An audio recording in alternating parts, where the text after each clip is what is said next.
In 1950, Charles M. Schulz introduced the world to peanuts, and not the kind sold at Dodger Stadium for $55 a bag, but a group of neighborhood kids from average suburbia who let us into their world every Sunday via the newspaper. Gaining popularity at an extremely rapid pace, certain characters leapt to the forefront. Charlie Brown, his nemesis Lucy, Snoopy, Pigpen, and the blanket-dependent Linus, just to name a few. With the demand for more than just sketches on a paper, the public finally got what they asked for in the way of a variety of TV series beginning in the late 60s and running through the late 90s. Pretty amazing to see how effective putting a voice to a drawing can be, isn't it? One might think that spending years doing voices might finally pay off, and maybe an announcer for, say a hack show on AM radio might catch a break and get a decent paying gig. Hey, we get the point. You're bitter. You think?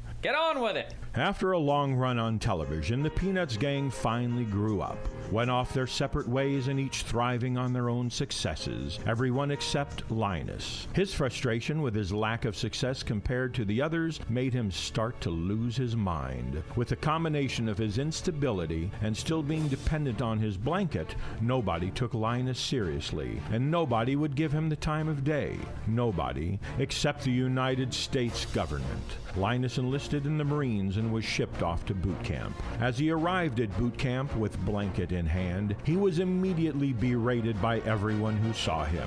Drill Sergeant Baxter Macklin. I jumped on him faster than snot-covered lightning. I was going to break him if it was the last thing I'd ever do. For 10 months, Linus took the worst abuse the Marines had to offer, but still wouldn't part with his beloved blanket. Having exhausted all resources, Sergeant Macklin had an idea: make the blanket his rifle. He was just crazy enough to believe that his blanket needed something to care for, too. I explained how his rifle needed to feel love to shoot straight. He started wrapping it around his weapon, and the son of a cartoon started shooting better than anyone else I'd ever seen. Soon after, Linus was shipped out and quickly recorded more kills than anyone in military history. He was soon decorated as the top sharpshooter in the United States military, and even had an award named after him to be given to accomplished sharpshooters. It's called the Golden Blankie.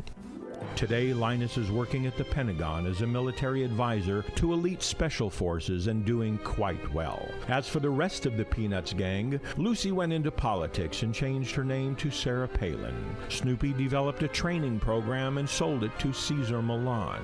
And Charlie Brown, well, he continued to pursue his acting career and has seen great success under his stage name, Kevin Spacey. You can't just make stuff up.